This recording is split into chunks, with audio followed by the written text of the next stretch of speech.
Señores, buenas noches, soy Federico Galeano y les doy la bienvenida a Líderes. El líder invitado de hoy es el señor Alberto Acosta Garbarino, presidente del Banco Familiar y presidente de la organización Desarrollo en Democracia. Con él vamos a hablar acerca de la economía del país y el recientemente presentado Plan de Reactivación Económica. ¿Será ese plan suficiente para devolver al Paraguay su inercia de crecimiento económico? Hablemos de eso con el señor Alberto Acosta Garbarino. Como siempre, empezamos agradeciendo a nuestros auspiciantes Banco GNB Paraguay, Aseguradora Yacyretá, Sentite Protegido, Dermagloss para que tu piel muestre lo mejor de vos y Megalabs comprometidos con la excelencia. Luego de la presentación de nuestros auspiciantes, conversamos con el señor Alberto Acosta Garbarino aquí en Líderes desde los estudios de Canal Plus.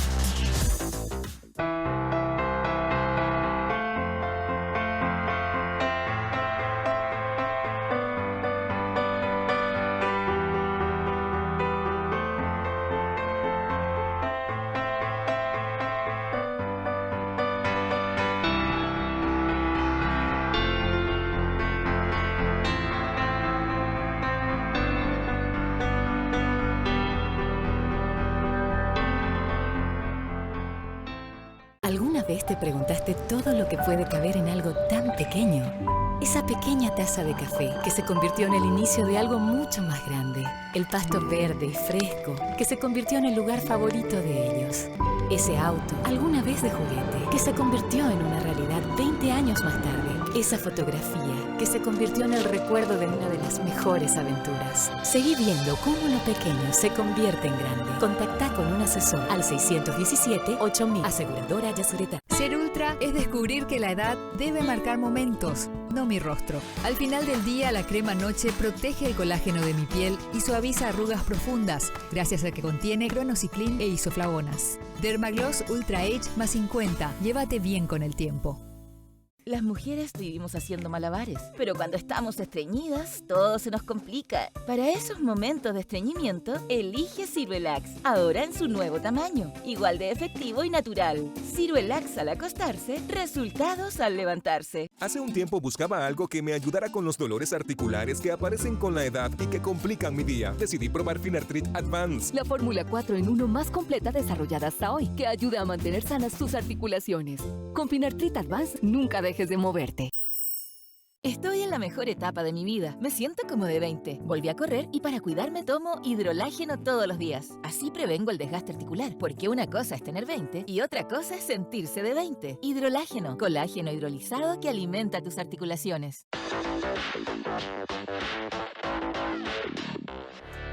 Ya estamos en compañía del señor Alberto Acosta Garbarino. Alberto, buenas noches. Muchas gracias. Buenas noches, Federico. Gracias por la invitación. Es la segunda vez que vengo a este programa. Y el primer invitado que repetimos. ¿Ah, sí? Exactamente. Bueno. Es el primer líder invitado en venir 2 veces. 2 veces. Bueno, gracias por la invitación. Esto se debe, Alberto, a que esta semana el gobierno hizo una presentación de un plan de reactivación económica y nos parecías la persona más indicada para hablar sobre ese plan. Pero antes de llegar a ese punto, Alberto, quiero comenzar haciéndote una pregunta. Yo trato de seguir siempre que puedo los eventos de Plaza Pública de Desarrollo en Democracia, organización que presidís, y en uno de esos eventos te escuché decir que nuestro continente, Sudamérica, era llamado el continente de la esperanza, pero que ahora se le llama el continente de la esperanza perdida. ¿Por qué somos el continente de la esperanza perdida? Bueno, tenemos que ubicarnos en la década del 40, terminó la Segunda Guerra Mundial.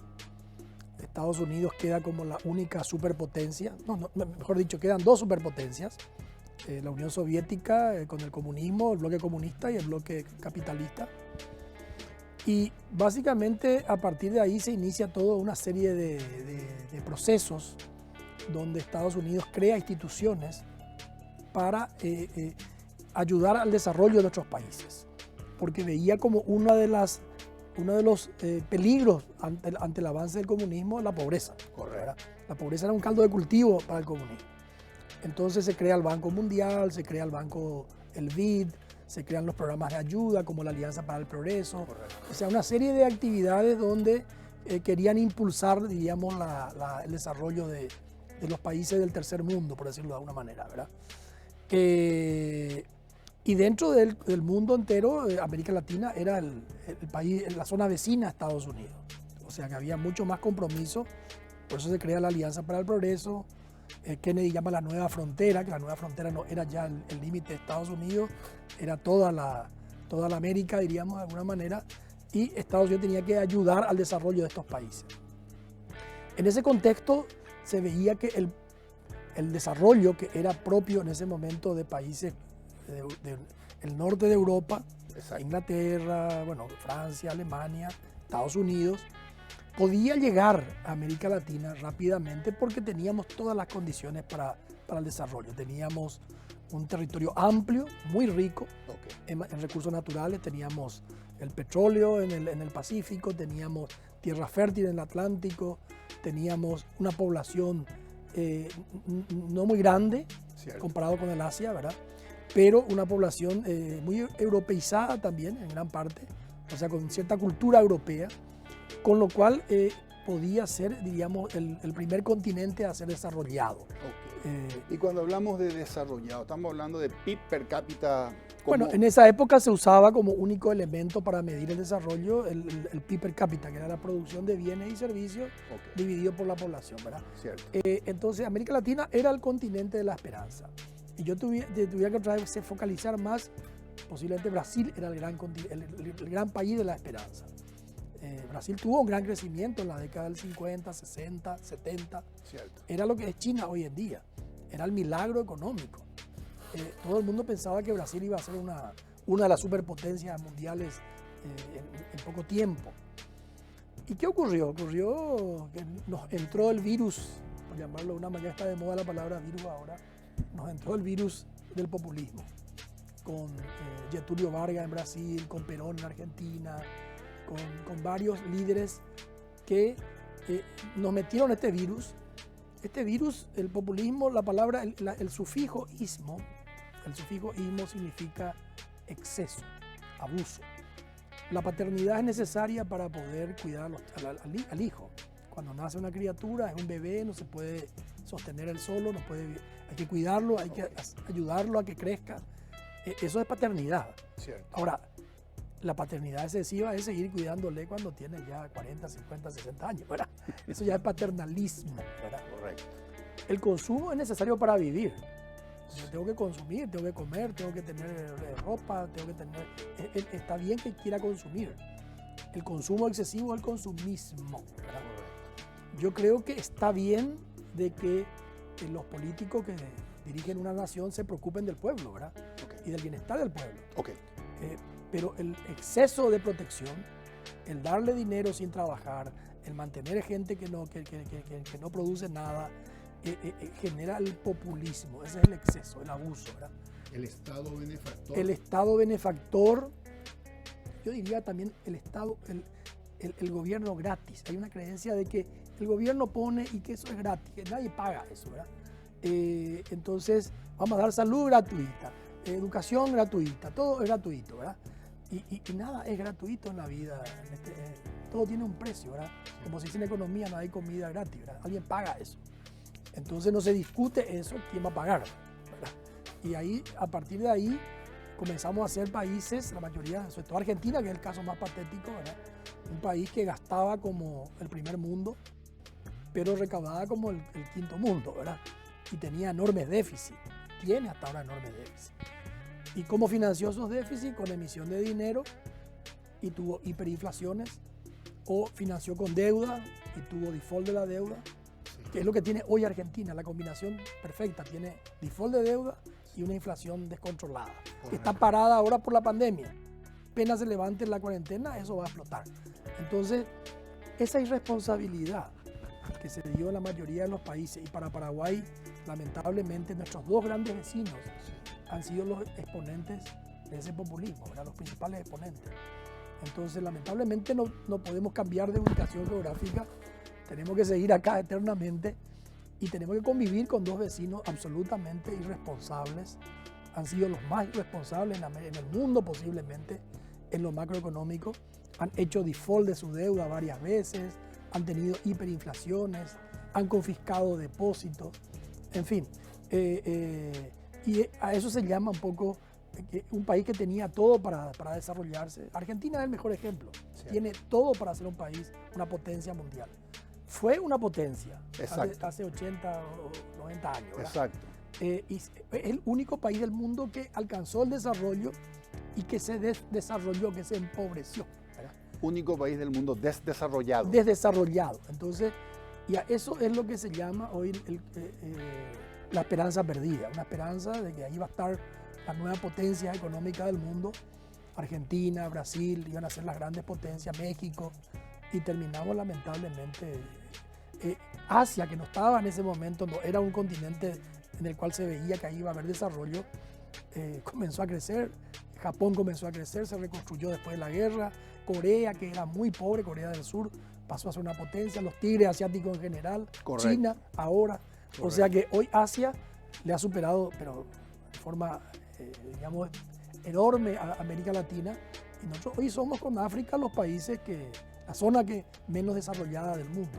Y lo peor que África está yendo más rápido que nosotros, o sea que podemos llegar a ser en algún momento, si seguimos con estas políticas populistas, llegar a ser el continente más pobre del mundo, ¿verdad? Más pobre que África. Y así, sí, África está creciendo a ritmo más rápido que América Latina. Alberto, hablemos acerca de nuestra actual coronacrisis. Al principio, cuando empezó el cerramiento de la economía, la predicción era que este año íbamos a tener una contracción económica. Se dijo que esa contracción económica iba a ser la más baja entre todos los países de América Latina y que iba a estar en el orden del menos 1.5%. Posteriormente las previsiones fueron más pesimistas y dijeron que podía estar entre el 2.5% de contracción o de crecimiento o hasta el 3% de crecimiento. Y ahora inclusive se habla de que esa contracción podía ser llegar hasta 5% de contracción económica. ¿Qué tan grave, según crees vos, Alberto, es la crisis que estamos viviendo? No, primero que la crisis es una crisis mundial, no es una crisis de Paraguay no más. Este fenómeno, esta pandemia, es la primera pandemia mundial en el mundo globalizado. Okay. Porque la gripe española fue en la década de 1918. En esa época el mundo no estaba como está hoy globalizado. Cuando digo globalizado, digo un mundo hiperconectado. Al instante tenemos noticias por las redes sociales, tenemos noticias por la televisión. Se lleva el conteo de cuántos muertos, cuántos infectados, cuántos recuperados. Por país, se acumula por región. O sea, nunca existió eso, ¿verdad? Nunca se vivió una cosa como esta. Y esto hizo que aparezca la pandemia, el brote primero en la China, se expanda en la China y se convierta en una pandemia en unos meses, 2 meses. Okay. Ningún país del mundo, ningún país, ni Estados Unidos con todos sus servicios de inteligencia, la CIA, la FBI, la NSA, ninguno de esos previó que iba a venir el coronavirus. En el presupuesto americano no había ningún rubro para el coronavirus. Okay. Ninguna empresa del mundo pensó que esto iba a ocurrir. Nadie tenía pensado que iba a ocurrir esto. O sea que a todos nos sorprendió. Nos sorprendió que ocurra y que ocurra tan rápidamente. Y de repente la única fórmula para parar esto era la cuarentena, el aislamiento. Y lógicamente, bueno, se hizo eso, casi el mundo entero hizo con algunos matices. Perfecto. ¿Y qué ocurre? Bueno, está bien, con eso se pudo contener un poco la curva. Correcto. Pero generó un desplome de la economía. Un desplome de la economía que cuando ocurre eso en el mes de marzo, abril, en América Latina por lo menos, empiezan a ver las proyecciones, a sacar. En ese sentido, la proyección económica está basada en un supuesto, ¿verdad? Cuando uno proyecta algo, cierto, está basado en supuesto. Sí. Cuando Dende hace su proyección en noviembre, en octubre, noviembre para el año que viene, en Paraguay es muy importante para suponer cuánto va a crecer el Producto Interno Bruto, cómo va a estar la cosecha de la soja, cómo va a estar la producción de soja. el PIB agrícola impacta mucho en esa proyección. Entonces uno puede decir, yo creo que va a estar bien, va a llover bien, y va a crecer un 10%, y bueno, si pongo 10%, el PIB me crece muchísimo, ¿verdad? Correcto. Ahora, si yo digo, no, puede haber una sequía y va a caer la producción de soja, el PIB va a caer de Paraguay, ¿verdad? Entonces, la proyección del PIB está basada en supuestos. Y acá nos encontramos con una situación, en el caso paraguayo, uno puede prever o estimar el peor escenario y el mejor escenario. Okay. Cuánto es lo que ocurrió cuando había sequía, cuánto es lo que ocurre cuando está bien el clima. Sí. Pero con este tema nadie tiene la fórmula para saber qué va a pasar con el coronavirus. Nadie, los médicos, los premios Nobel, nadie sabe. Entonces nuestros economistas, cuando digo los nuestros, hablo inclusive a nivel internacional, hicieron supuestos en base a consultas con los infectólogos. Parecía que había como una especie de consenso en ese momento, allá por marzo, abril, de que este tema se iba a ir normalizando en el segundo semestre. Esa era la creencia Correcto. generalizada. Y que ya para septiembre, octubre íbamos a terminar más normalizado. Bueno, eso a medida que pasaban los días y pasaban los pocos meses, se veía que no iba a ser así. Entonces, las primeras proyecciones se hicieron en base a ese supuesto de que en septiembre, en julio, el segundo semestre se iba a recuperar gradualmente las cosas. Eso no se dio y se fue ajustando la proyección en base a lo que estaba ocurriendo, y a medida que ajustábamos y corremos para más allá de la normalización, el impacto en la economía es mayor. Entonces, puede ser 5, puede ser más que 5, puede ser menos, depende cómo se vaya comportando. Hoy, desde Dende, ¿cuál es su expectativa optimista y su expectativa más pesimista? La expectativa nuestra para la actual proyección, la última que hicimos hace menos de un mes, hablábamos del 3%. 3% porque la producción agrícola fue muy buena, Sí. ¿verdad? Entonces, eso sube, pero además cae. Cierto. Y en lo que cae, nosotros suponíamos ese rebote gradual, Sí. donde de a poco íbamos a ir subiendo. El rebote, la caída más profunda fue abril. Correcto. En el caso, yo te estaba comentando antes, fuera de cámara, en la actividad yo estoy más o menos, el desplome fue, tomando el volumen de febrero, Sí. el desplome entre marzo y abril fue de 80%.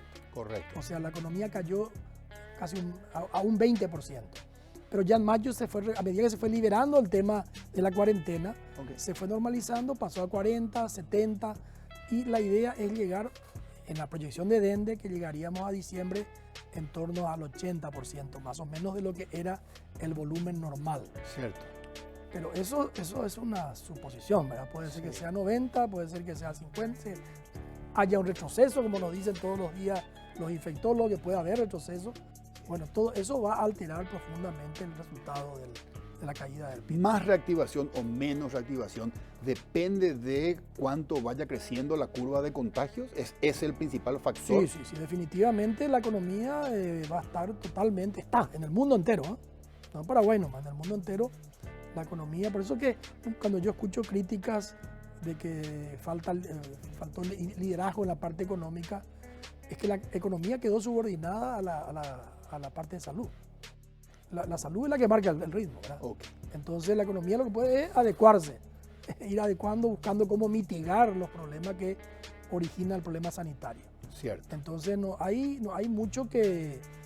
El que marca el ritmo a nivel mundial es el tema sanitario. Okay. Y ahí hay tensiones políticas, evidentemente. En algunos países se le dio mucho más peso al tema sanitario, se le dio todo el poder al tema sanitario. Sí. Y hay países como nuestro vecino acá al lado, Okay. que no le dio ese poder y priorizó el tema económico, Okay. que X cantidad de muertos, no sé qué cantidad, es igual que una gripe, Sí. y no podemos parar toda la economía, lo cual también tiene algo de razón, ¿verdad? O sea, la economía, la gente confunde, o sea, yo creo que la gente confunde la economía como algo material, como ganar dinero. La economía es la vida también. Si yo no tengo para consumir, no tengo para comer, me muero, ¿verdad? Absolutamente. Entonces, no tengo para comprar mis medicamentos, si estoy enfermo, me muero, ¿verdad? Entonces, la economía es la vida también, ¿verdad? Por supuesto que la salud es primero, ¿verdad? Sin salud no hay economía tampoco, pero la economía es parte de la vida. Entonces, esta es una discusión que en cada país hay muchas tensiones, en todos los países hay muchas tensiones entre los que creen que hay que priorizar una cosa sobre la otra y los que creen que hay que tener algún equilibrio, digamos, entre dos cosas que son válidas, pero son contrapuestas. Alberto, ya estamos dentro de julio y las expectativas, si no ocurre algo que agrave la situación, es que creo que el 15 o el 18 de julio ya iniciemos la fase 4, es decir, que se cumplan las fases de la cuarentena inteligente para ir abriendo la economía. Si no tenemos ningún contratiempo, entramos a fase 4, el año terminaría más o menos con un menos 3% de crecimiento o contracción económica. Esa es la proyección Sí. He visto que el fondo sacó ahora menos 5, ¿verdad? Yo no sé los supuestos que están detrás de esa proyección. Habría que ver qué supuestos hay. Claramente, si tenemos que, por si se agrava lo sanitario, volver a encerrarnos, este menos 3 cambia. Cambia. Absolutamente. Hay que tomar como es una proyección. Correcto. La proyección está basada en supuestos. Cierto. Y los supuestos son muy inciertos en este momento. Entonces, esa hay que tomar como es la cosa, no hay que tomar como una verdad revelada, como que se equivocó. No, se hace una suposición en base a, es cierto, a información que uno tiene. Cierto. Yo sé que la información del Fondo Monetario, el Banco Mundial, se proyecta en base a consulta con los infectólogos, cómo están viendo el tema sanitario, y en base a eso se proyecta la economía. Pero hay otro elemento fuera del sanitario, el tema de salud, que también altera esa proyección, que también nadie sabe qué va a pasar, que es el tema emocional de la gente. Nosotros hemos recibido una avalancha de información a nivel mundial, en la cual nos decían, quédense en su casa, enciérrense en su casa, y bueno, se generó mucho miedo, la gente tiene miedo. La gente inclusive de más edad tiene más miedo. Y mucha de la gente de alto poder adquisitivo es de más edad, por ejemplo, ¿verdad? Entonces, hay mucha gente que por más que se habilite el restaurante, como está ocurriendo ahora, o el shopping, la gente no se va. Entonces, yo creo que ahí es una parte donde sí tenemos que ver cómo trabajar, porque a diferencia de la Gran Depresión del 29, voy a comentar dos. La Gran Depresión del 29 y el atentado a las Torres Gemelas en el 2001. Son dos momentos en que, cuando fue la crisis del 29, ocurrió en una bola de nieve. La gente ve que va a perder el trabajo, ve que hay una pérdida de trabajo, se despide a la gente. Si yo no fui despedido todavía, tengo miedo de ser despedido, entonces ya no hago compromiso, no hago deuda, reduzco mis gastos. El que está despedido, ni que con más razón, ¿verdad? Sí. Entonces todo el mundo comenzó a contraerse, y la economía mundial entró en una espiral descendente. En ese momento llega a la presidencia en Estados Unidos Franklin Roosevelt.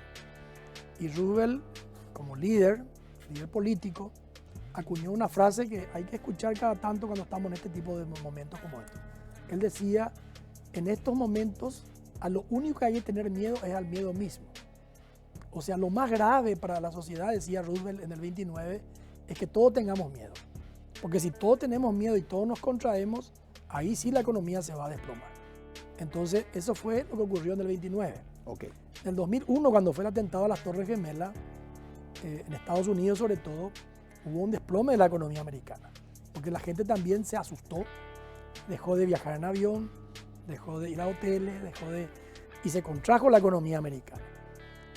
¿Qué hicieron en ese momento? Hubo una especie de acuerdo en el Congreso americano y salieron los líderes, los senadores y representantes, fueron a sus estados y a sus distritos a estimular que la gente consuma, que salgan, no tengan miedo, salgan a comprar, a consumir, porque si todos nos quedamos encerrados, realmente la economía se va a desplomar.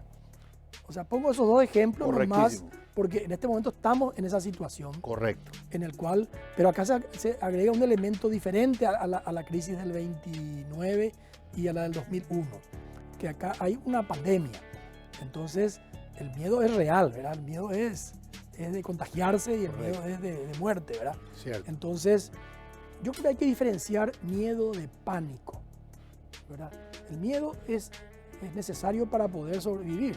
Si me aparece una fiera, yo tengo que poder tener miedo y eso para poder correr y escaparme, ¿verdad?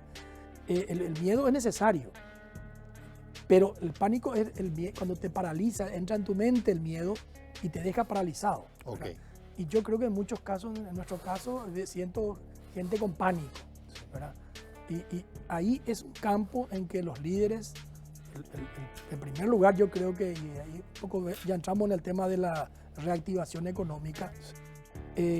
Yo creo que nuestros gobernantes se han limitado a hablarnos de lo sanitario y mostrarnos planes y números económicos. No nos hablaron, no nos inspiraron, como hizo Roosevelt, ¿verdad? Hay que tener miedo, pero no hay que tener pánico. Hay que estar cuando fue el pico de la curva para evitar el pico en cuarentena, encerrado, pero después hay que salir con cuidado, Exactamente. con responsabilidad, como hizo Uruguay, como hizo Nueva Zelanda. Uruguay no hizo cuarentena, hizo libertad responsable, le llamaba. Libertad responsable. Entonces la gente que salga, que se mueva, pero con tapabocas, que se mueva con lavado de manos, con distanciamiento físico. Y el control social tiene que ser no solamente el Estado. Nosotros le estamos dejando que el Estado ponga barreras en las calles para parar a la gente que no puede salir. El control tiene que ser la misma sociedad. Correcto. Si yo le veo a alguien sin tapabocas, yo le debería decir, parar el auto y si estoy en la calle, decirle que se ponga el tapabocas, ¿verdad? O no permitirle entrar a un comercio. O no permitirle entrar a un comercio, a ningún lugar, ¿verdad? Entonces, eso va generando ese control que es el que permite tener libertad con responsabilidad, ¿verdad? Correcto. Alberto, antes de pasar al tema del plan de reactivación de la economía que presentó el gobierno, quiero que me ayudes a entender dos indicadores de la economía como si hubiese sido un paciente y que quiero saber qué está pasando con esos indicadores. El primero es el dólar. Yo lo estuve observando estable en marzo, estable en abril y en mayo también hasta la última semana venían 6.420, 6.450, bajado otra vez a 6.400 y se mantuvo así. Ahora llegó hasta 6.800. Entonces la primera pregunta es ¿qué pasó con el dólar y qué nos está queriendo indicar el dólar? Y la segunda pregunta es la recaudación tributaria. Esta recaudación tributaria, según el ministro de Hacienda, bajó 50% en abril. En abril recaudó la mitad de lo que había recaudado en abril 2019. Subió a 70% en mayo. En mayo recaudó 70% de lo que había recaudado en mayo 2019. Y dice el ministro, para junio prevemos que la recaudación va a ser el 100% en comparación con junio 2019. Entonces yo digo, ¿cómo estamos tan mal en la economía si la recaudación de impuestos de junio ya iguala la recaudación de junio 2019? Dólar y recaudación de impuestos. ¿Cómo leo estos indicadores? Bueno, en el tema dólar, cuando el mundo, voy a hablar primero del mundo, el mundo tiene, el dólar es la moneda mundial, ¿verdad? La moneda que mueve el mundo prácticamente. Y cuando en el mundo se siente miedo, cuando hay incertidumbre, la gente se refugia en el dólar, ¿verdad? La gente compra dólares y lleva sus dólares a Estados Unidos si puede, ¿verdad? Okay. Entonces, con toda esta incertidumbre y con todo esto, hay una tendencia de apreciación en general del dólar, en general. Pero en particular en América del Sur, en Sudamérica específicamente, y me voy a concentrar en Brasil y Argentina, que son nuestros dos grandes vecinos que más nos afectan, ha habido una disparada del dólar en esos dos países, muy por encima de la apreciación normal mundial del dólar. El dólar subió más de lo que podría subir, inclusive tomando Argentina. Brasil, por ejemplo, viendo los fundamentos de Brasil, la inflación de Brasil, cuánto es, el dólar no debía haberse disparado como se disparó. En Brasil se disparó el dólar, ¿verdad? Y ahí varias veces planteamos en Dende justamente la discusión del tema, ¿qué hace Paraguay? Okay. Con un dólar que no se dispara, que está estable, cuando se dispara en Brasil y se dispara en Argentina. Okay. Tenemos que seguirle a Brasil. Un expresidente del Banco Central me decía hace muchos años, mi política cambiaria es seguirle a Brasil, porque el peso que tiene Brasil es muy grande para Paraguay y no podemos estar tan desalineados con Brasil. Entonces, si es que hay que seguir a Brasil, el dólar tendría que irse acá por las nubes, mucho más que lo que está hoy. Teníamos que haber depreciado guaraní mucho más. Mucho más. Alguien hizo un cálculo para mantener ese equilibrio que tenía antes de, debería estar a 8.900 dólares acá, ¿verdad? Una locura, ¿verdad? Ahora tendría que Ahora. haber. Para mantener el equilibrio con la depreciación de Brasil. De Brasil, el tipo de cambio real se llama, el cambio real que se mantenga. Pero eso es una locura, eso es imposible. El Paraguay no le puede seguir porque la suba del dólar en Brasil se debe a un montón de factores propios de Brasil. Crisis política, crisis política grande, crisis económica fuerte, ya vienen de caída fuerte, antes del coronavirus, antes del coronavirus. La economía brasileña se desplomó en 2014, 2015 y no consigue recuperarse, no consigue reactivarse. Viene Bolsonaro sube con dos promesas, una es reactivar la economía y la otra es la seguridad. Creo que ninguna de las dos está pudiendo cumplir, ¿verdad? Tiene problemas con el Congreso, no tiene mayoría en el Congreso, hay un problema político en Brasil. Entonces, los capitales comenzaron a salir de Brasil, ¿verdad? Pero hubo algo más que la gente no sabe, que es importante. El modelo que tenía Brasil antes de Bolsonaro, más que Bolsonaro, Paulo Guedes, porque el ministro de Economía, el que maneja la economía, es el ministro de Hacienda, que es Paulo Guedes, a quien le dio todo el poder Bolsonaro. Y Paulo Guedes tiene una visión de una economía más liberal, más abierta de Brasil. Y una de las cosas que Brasil tenía, pero voy a procurar ser lo más sencillo posible, históricamente siempre tuvo tasas de interés en reales muy altas, a pesar de que la inflación estaba baja. O sea, eso quiere decir que la tasa efectiva, la tasa real, era muy positiva. La inflación no era alta, sí. La tasa Selic, que es la tasa base en Brasil, estaba en el 13%, cuando la inflación estaba en el 3%, ¿verdad?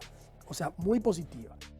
Eso hizo que vengan muchos capitales golondrinas a Brasil, traían los dólares, los fondos de inversión, traían dólares, vendían los dólares y ponían a plazo fijo en reales a ganar la tasa buena, y después de un tiempo, como realmente no se iba a devaluar, era muy estable el tipo de cambio, en ese momento se vendía otra vez y se salía con la ganancia, ¿verdad?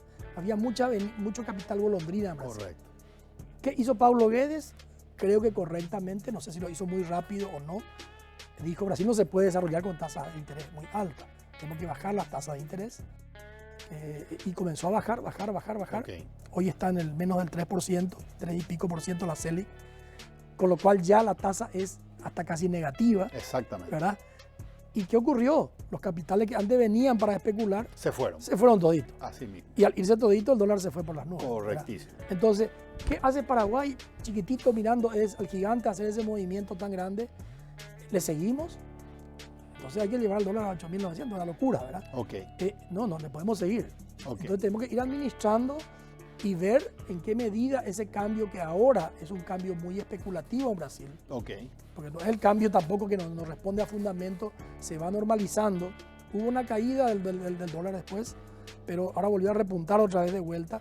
Yo creo que todo es el tema político, hay un tema sanitario, el tema político.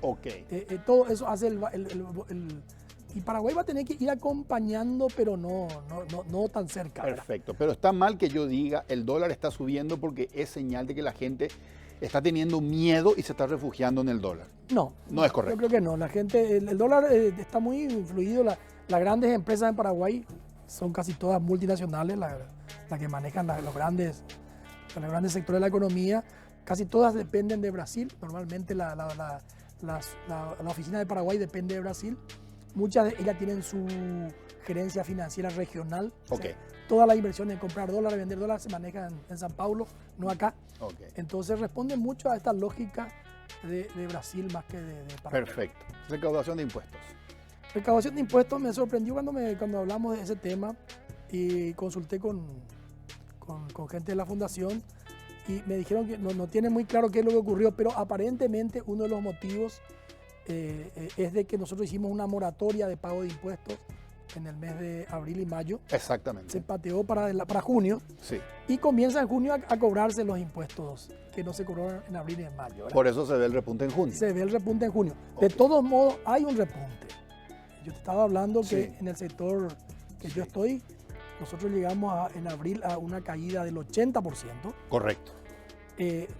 O sea, lo que nos quedó es el 20% de colocación de crédito. De crédito. Ese 20 en abril se Muy fuerte, 80% cayó, menos. Es que se paró el país. Ese paró el país. Se paró el país. Ese 20 de abril se convirtió en 40% en mayo. Ok. Y en junio está en un 70 más o menos. Correcto. 67, 70%. ¿Eso Y es solamente Banco Familiar o el sector? Yo creo que en general, ¿verdad? Yo Ok. creo que en general. Yo hablé con varias personas de otros sectores inclusive y más o menos todos tuvieron su pico. Hay excepciones, por supuesto, ¿verdad? Pero casi todos tuvieron su caída más fuerte en abril y en la medida, acompaña la liberación de la cuarentena. ¿verdad? A Perfecto. medida que se va liberando, se va reactivando más la economía y también la recaudación de impuestos, el IVA sobre todo, ¿verdad? Cierto. Entonces, yo no tengo los números de junio, Ok.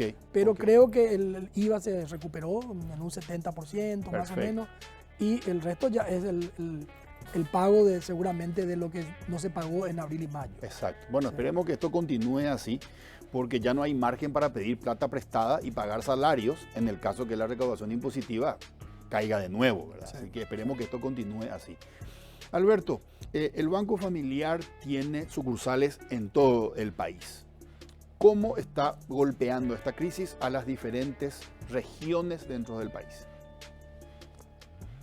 Bueno, yo veo que está afectando en forma diferente Ok. a las regiones, ¿verdad? Hay sectores y otra vez dentro de la región hay ciudades dentro de la región también diferentes una a otra, ¿verdad? Por decirte así rápido y mal, como ya te mencioné, todo el sector sojero, agrícola, no está afectado, muy Ok. afectado por el coronavirus, ¿verdad? Ok, Estuvieron afectados por la caída de precios, cierto. cayó un poco, problemas después de la sequía del río Sí. con poco caudal para poder sacar la exportación, pero no afectado por coronavirus, Ok. ¿verdad? Y ahí están pensando ya en la próxima campaña, hay que financiar la siembra, Sí. hay compra de maquinaria, o sea, se ve que el sector, eso yo te decía antes de comenzar el programa, nosotros tenemos la suerte de que dependemos de sectores muy primarios. La agricultura, la soja principalmente, el complejo soja, dependemos mucho de la carne, dependemos de la energía hidroeléctrica y esos sectores no están afectados por el coronavirus, ¿verdad? No están tan afectados. Están afectados. Ok. Están afectados también por alguna parte de caída de precios y en el caso de la hidroeléctrica están afectados porque hay una caída de la demanda de energía de parte de Brasil de vuelta, ¿verdad? Porque la energía de Itaipú la lleva Brasil en gran parte y esa energía brasileña, la demanda brasilera es básicamente demanda de energía industrial. A diferencia nuestra que tenemos poca industria, Paraguay gran parte de su demanda eléctrica es de residencial. Entonces, hasta subió el consumo de energía, ahora pues estamos todos en la casa, ¿verdad? Cierto. En el caso de Brasil es al revés, la gran demanda es industrial. Como pararon todas las industrias, hubo una caída muy grande de la demanda eléctrica en Brasil. Pero bueno, pero en general, volviendo al tema, la parte agrícola paraguaya Sí. no está afectada por el coronavirus por lo menos, ¿verdad? En la parte central, llamarle ahí la zona de Oviedo, Caguazú, Villarrica, llamativamente, y yo te comenté que hoy tenía una reunión con un grupo de gerentes de la zona, me decían que están en el mejor de los mundos. Están vendiendo como nunca muchas empresas en Caguazú. Ahora. En plena coronavirus.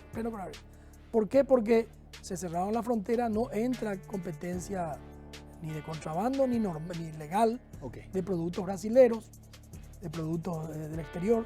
Entonces eso hace que, por decirte, las mueblerías de Caguazú están vendiendo muchísimo, ¿verdad? Entonces, ese es un elemento importante. Hay zonas que no están tan afectadas ni sanitariamente ni económicamente, ¿verdad? Que es la zona central sobre todo. Después se ve la frontera con Brasil sobre todo. La parte de frontera, los comercios de frontera están afectados, muy afectados. Pero, volviendo al tema de Ciudad del Este, tiene una dinámica de otros sectores de Ciudad del Este. Cierto. Desde el sector agrícola, todo el tema agrícola que tiene su capital, por decirlo, en Ciudad del Este. Ahí están todas las grandes empresas agrícolas. Hay un comercio interno de Ciudad del Este muy grande ya. Entonces no está tan afectado esa parte como sí la parte de comercio de venta brasilero específicamente. Correctísimo. Alberto, ¿han tenido ustedes que cerrar algunas sucursales? Por ejemplo, Salto del Guairá, que está muy afectada. Sí, tuvimos que cerrar algunas, pero dentro de un esquema que yo te diría que ya veníamos. Estos mis amigos banqueros que estaban viendo el programa por televisión, nosotros venimos ya hace unos años viendo un cambio muy grande en el negocio bancario. No te olvides que el dinero es la materia prima del negocio bancario. Cierto. El dinero antes era el dinero, había canje, ¿verdad? Después se convirtió en dinero metal, el oro, la plata. Después se convirtió en billete, ¿verdad? En papel dinero. Y muchas de las sucursales bancarias estaban para atender la demanda de billetes. Correcto. En el sentido, la gente dinero físico. Dinero físico. La gente traía su dinero, depositaba en el banco, venía al banco a extraer su dinero, venía al banco a pedir crédito para llevarse el dinero físico. La estructura de las sucursales era una estructura para atender eso. Había cajeros, muchos cajeros, había guardias que custodiaban el que no se robe el dinero. Estaba la bóveda, estaba el transportador de caudales, todo era para usar el billete, el dinero físico. Lo que ocurrió ya en los últimos años con esta revolución tecnológica es que el dinero se convirtió en dinero digital. La gente cobra su sueldo con un crédito en cuenta, puede pagar a través de CIPAP, a través del teléfono, puede pagar todo con su tarjeta de crédito, su tarjeta de débito. Prácticamente hoy uno puede vivir sin tener efectivo en Paraguay, ¿verdad? Y eso empieza a afectar cada vez más el movimiento de las sucursales de los bancos. Correctísimo. Entonces nosotros estamos, como todos los bancos del país, en un proceso de rediseñar sucursales. Se llama un proceso de... Hoy al cliente se le debe atender por varios canales. Si el cliente quiere entrar por el teléfono, tiene que tener el canal para el teléfono. Si quiere entrar por la computadora, tiene que tener el canal para... Si quiere llamar por teléfono a un call center, tiene que tener un call center. La omnicanalidad. Y si querés, la omnicanalidad. Y si querés irte físicamente, tiene que tener la sucursal, ¿verdad? Entonces, pero el movimiento en sucursal cada día es menor. Es menor. Y es más para consulta que para hacer transacciones. Para retirar plata, que va al cajero, no hace falta ir a la sucursal, ¿verdad? Exacto. Entonces, nosotros estábamos con un proceso de rediseño. Lo que ocurrió, y este es un tema que creo que le ocurre a todos, ¿verdad? El coronavirus lo que hizo es acelerar brutalmente ese proceso de digitalización. Si venía eso a un ritmo, esto en estos 2 meses se aceleró, pero en forma vertiginosa. Correcto. Y coincide con la caída de la actividad, coincide con eso. Entonces, a muchos bancos le obligó a tomar medidas de planes que teníamos para aplicar a lo mejor en 2 años o en 3 años. Acelerarlo por todo este fenómeno. Exactamente. Yo te tengo que decir, yo no conocía lo que era Zoom hace 3 meses atrás. Yo tampoco. Ahora vivo en Zoom, ¿verdad? Ahora vivo en Zoom y no soy jovencito, o sea, no soy una persona, estoy en algunos webinars en Argentina y veo gente muy mayor viendo las conferencias, ¿verdad? Sí, mismo. Entonces, la gente mayor se ayornó muchísimo, muchísimo. Y eso ya vino para quedarse. Yo creo que ya el que ve que se puede transferir de su casa, que puede consultar los saldos de su casa, que puede hacer pago de su casa, ya no se quiere mover con el problema del tráfico, el problema de la inseguridad, ir a formar filas. O sea, yo creo que estas cosas vienen para quedarse y hay que tener un esquema en que se complementen los canales. Exactamente. Alberto, sí. Plan de reactivación económica. Lo presentó esta semana el gobierno. Estuve escuchando a algunos analistas económicos y no todos coinciden respecto al plan. Algunos hablaban que el plan es realmente un plan de reactivación económica. Estamos hablando de una inversión de 2.513 millones de dólares. Y otros decían, no es un plan de reactivación económica. Lo que es un plan de contención o minimización de daños. Bueno, ¿es un plan o no de reactivación económica? Quiero preguntarte a vos. ¿Y cuáles son los pros y los contras que vos le encontrás al plan? Bueno, acá hay palabras que pueden significar cosas diferentes, ¿verdad? El plan toca los puntos que yo creo que debe tener un plan como este, ¿verdad? Correcto. Inversión pública. Ok. La inversión pública es una de las formas de reactivar la economía. Ok, Hay todo un componente social cierto, de contención exactamente. que debe tenerse, porque hay mucha gente afectada por esta pandemia, ¿verdad? Exactamente. Y entonces está bien también que exista eso.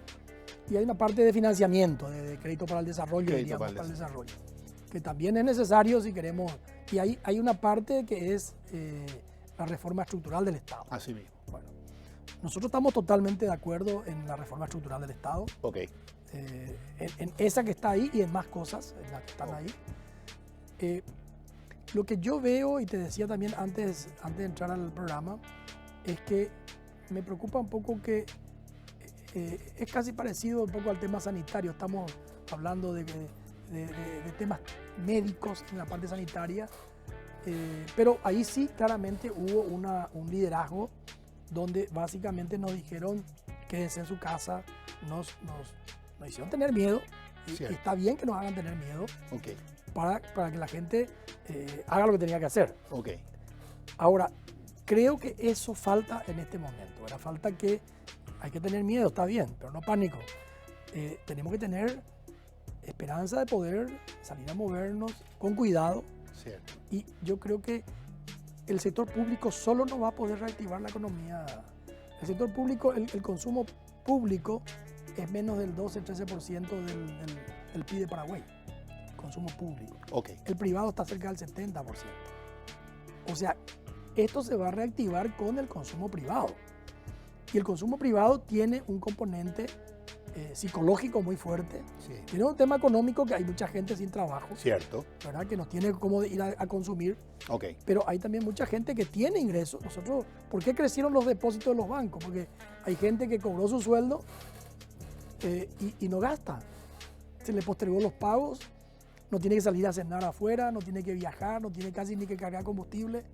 Entonces, hay un sector en Paraguay que le sobra dinero, le sobró, tiene mucho ahorro. ok.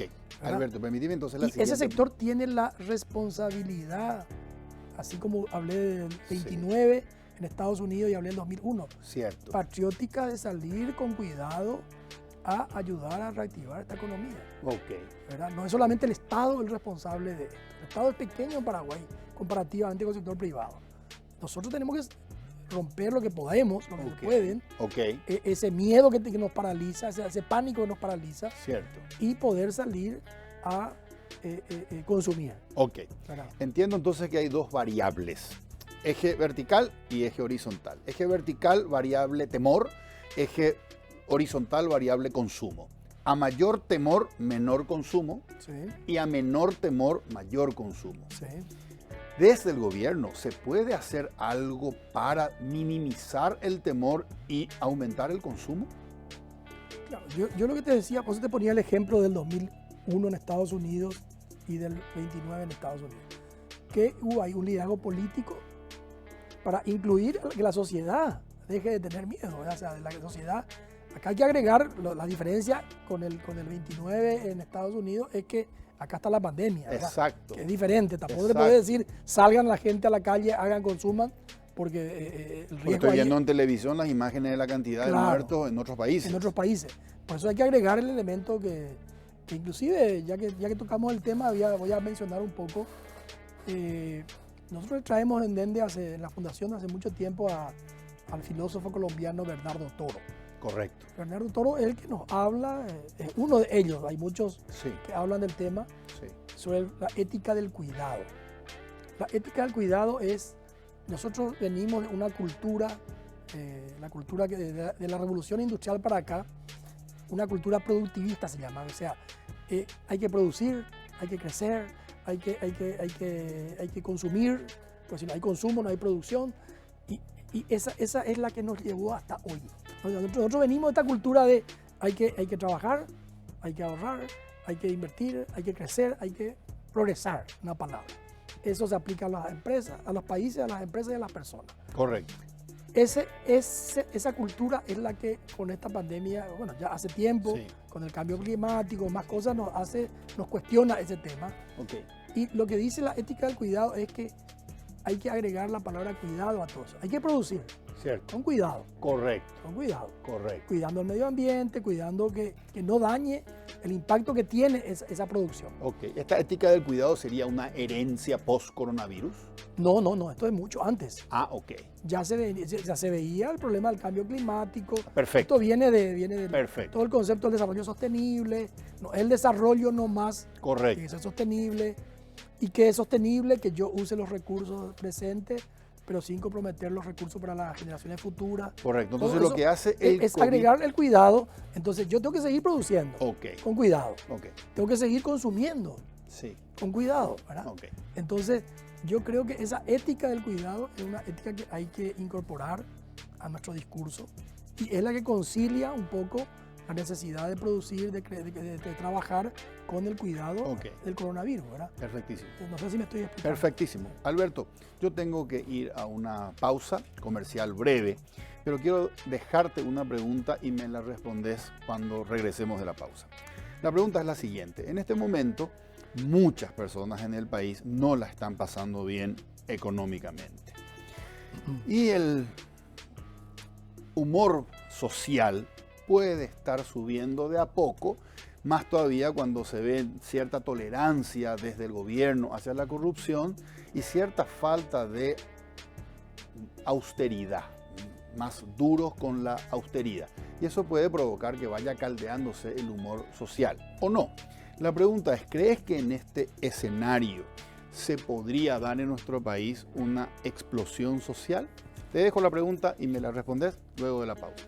Hacemos una pausa y regresamos para cerrar el programa con el señor Alberto Acosta Garbarino, presidente del Banco Familiar.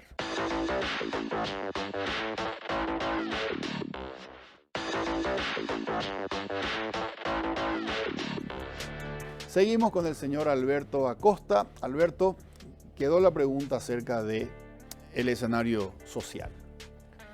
Bueno, yo escribí un artículo hace poco que se llamaba Transparencia con impunidad, donde justamente mencionaba que estamos viviendo un momento en la democracia paraguaya de enorme transparencia, con el acceso a la información pública, con el tema ahora de las declaraciones juradas que se hicieron públicos. La gente sabe lo que está pasando, empieza a ver lo que está pasando.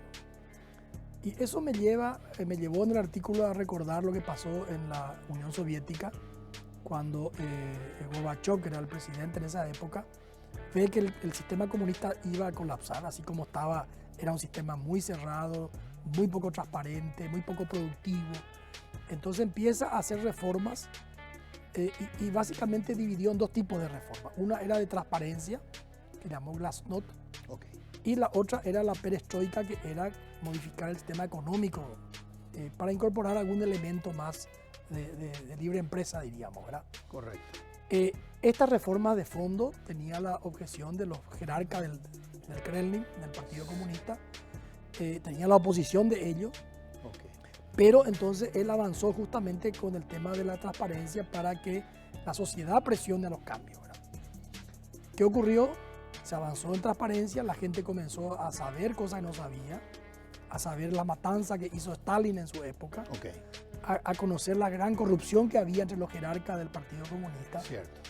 Y eso, en una situación ya de malestar económico, genera un malestar enorme que presiona los cambios. Sí. Estos cambios que no podía hacerlo Gorbachev porque tenía la oposición, y termina eso con el desplome del comunismo y la disolución de la Unión Soviética, o sea, la explosión.